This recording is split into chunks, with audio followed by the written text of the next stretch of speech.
Chapter 40 Stories of Baba. Attending Mrs. Dev's Udyapan ceremony as a sannyasi with two others, visiting Hemadpant's house in the form of his picture. In this chapter, we give two stories. How Baba attended the Udyapan ceremony organized by Mr. B.V. Dev's mother at his house at Dhanu, and how Baba attended the Shimga dinner party in Hemadpant's house at Bandra.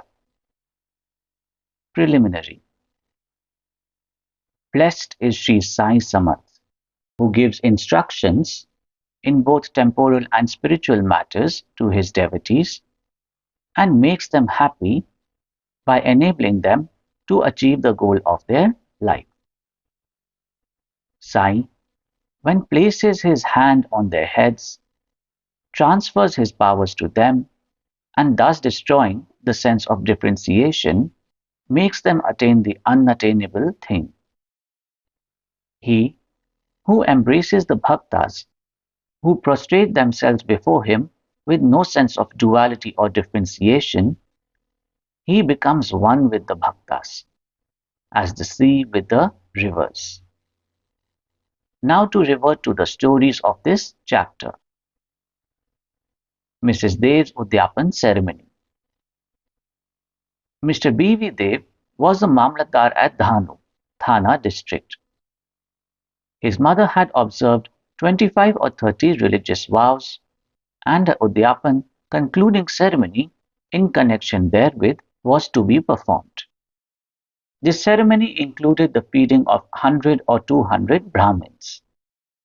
Mr. Dev fixed a date for the ceremony and wrote a letter to Bapu Sahib Jog asking him to request Sai Baba on his behalf to attend the dinner of the ceremony, as without his presence, the ceremony would not be duly completed.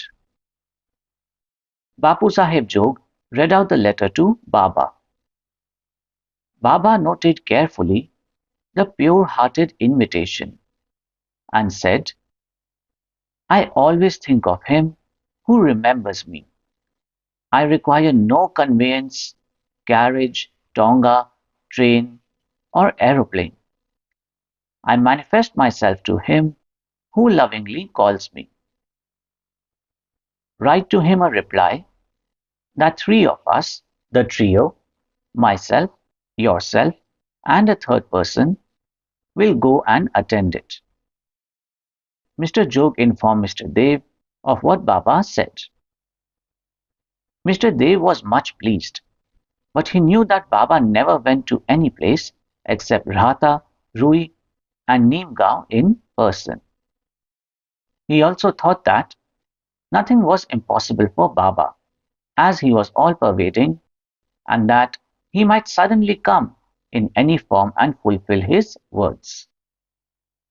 A few days before this, a sannyasi in Bengali dress and professing to work for the cause of the protection of the cows came to the station master at Dhanu to collect donations.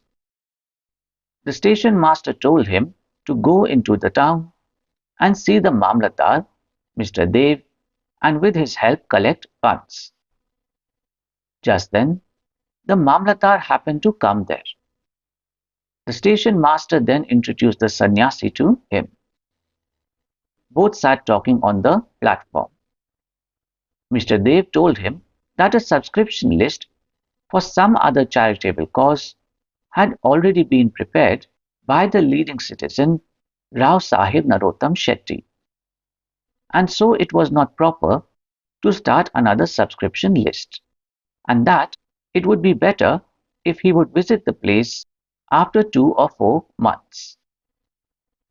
Hearing this, the sannyasi left the place. About a month afterwards, the sannyasi came in a tonga which stopped in front of Mr. Dev's house at about 10 a.m. Dev thought that he came for donations.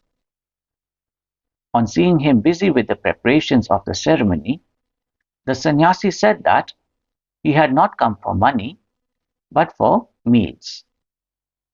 Dev said, "All right, you are welcome in the house." The sannyasi said, "Two lads are with me." Dev said, "Well, come with them." As there was about 2 hours for the meals to be served, Dev enquired where he should send for them. He said that it was not necessary, as he would come himself at the appointed time. Dev asked him to come at noon. Exactly at 12 noon, the trio came, joined the party, and after feeding themselves, went away. After the ceremony was finished, Dev wrote a letter to Bapu Sahib Jog complaining of Baba's breach of promise. Jog went to Baba with the letter, but before it was opened, Baba spoke. "Ah, he says that I promised him to come, but deceived him. Tell him that I did attend his dinner with two others, but he failed to recognize me. Then why did he call me at all? He thought that the sannyasi came to ask for subscription money. Did I not remove his doubt in that respect? And did I not say that I would come with two others? And did not the trio come in time and have their meals? See, to keep my word, I would sacrifice my life. I would never be untrue to my words." This reply pleased Jog's heart, and he communicated the whole reply to Dev. As soon as he read it, he burst into tears of joy. But he took himself to task mentally for vainly blaming Baba. He wondered how he was deceived by the sannyasi's prior visit and his coming to him for subscriptions. How he also failed to catch the significance of the sannyasi's words that he would come with two others for meals. This story clearly shows that when the devotees surrendered themselves completely to their Sadguru, he sees to it that the religious functions in their houses are duly executed and complied with all the necessary formalities. Hemadpant's Shimga dinner. Now let us take another story which shows how Baba appeared in the form of his picture and fulfilled the desire of his devotee. In 1917, on the morning of the full moon day, Hemadpant had a vision. Baba appeared to him in his dream in the form of a well-dressed sannyasi, woke him up, and said that he would come to him for meals that day. This vision constituted a part of the dream. When he fully woke up, he saw neither Sai nor any sannyasi. But when he began to recollect the dream, he remembered each and every word the sannyasi uttered in his dream. Though he was in contact with Baba for 7 years and always meditated on Baba, he never expected that Baba would come to his house for meals. However, being much pleased with Baba's words, he went to his wife and informed her that being the holy day, a sannyasi was coming for meals and that some more rice should be prepared. She enquired about the guest, who he was, and where he was coming from. Then, not to cause any misunderstanding, he gave her the truth and told her about the dream. She doubtingly asked whether it was possible that Baba should come there, Bandra, from Shirdi, leaving the dainty dishes there to accept their coarse food. Hemadpant then assured her that Baba might not come in person, but he might attend in the form of a guest, and that they would lose nothing if they cooked some more rice. After this, preparations for the dinner went on, and it was ready at noon. The Holika worship was through, and the leaves were spread and arranged with rangoli around them. Two rows were arranged with a central seat between them for the honorable guest. All members of the family, sons, grandsons, daughters, and son in laws, etc., came and occupied their seats, and the serving of the various items commenced. While this was being done, everybody was watching for the guest, but none turned up, though it was past noon. Then the entrance was closed, the annashuddhi, ghee, was served. This was a signal to start eating. Formal offering to the Vaishvadeva, fire, and Naivedya to Sri Krishna were also over, and the members were about to begin, when footsteps in the staircase were heard distinctly. Hemadpant went immediately and opened the door and saw two men there, Ali Muhammad and Maulana Ismu Mujawar.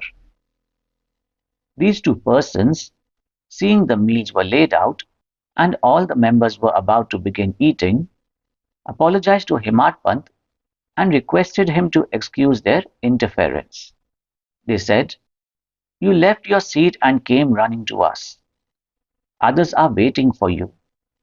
So please take this thing, and I shall relate all about it later at your convenience." Saying so, he took out from under his arm a packet wrapped in an old newspaper and placed it on the table. Hemadpant uncovered the packet and saw to his great wonder and pleasant surprise a big and nice picture of Sai Baba. On seeing it, he was much moved. Tears ran down from his eyes, and hair stood on end all over his body. And he bent and placed his head on the feet of Baba in the picture. He thought that Baba had blessed him by this miracle or Leela. Out of curiosity, he asked Ali Muhammad how he got this picture. He said that he bought it from a shop and that he would give all the details about it afterwards, and wished that, as all the members were waiting for him, he should go and join them. Hemadpant thanked him, bade them goodbye, and returned to the dining hall. The picture was placed on the central seat reserved for the guest, and after making the due offering of the Naivedya, the whole party commenced eating and finished it in proper time. On seeing the beautiful form of Sai in the picture, everybody was extremely pleased and wondered how all this happened. This is how Sai Baba fulfilled his words uttered by him in the dream of Hemadpant. The story of the picture, with all its details, viz. How Ali Muhammad got it, why he bought it and gave it to Hemadpant, is reserved for the next chapter. Bow to Shri Sai. Peace be to all. Mohanji loves you.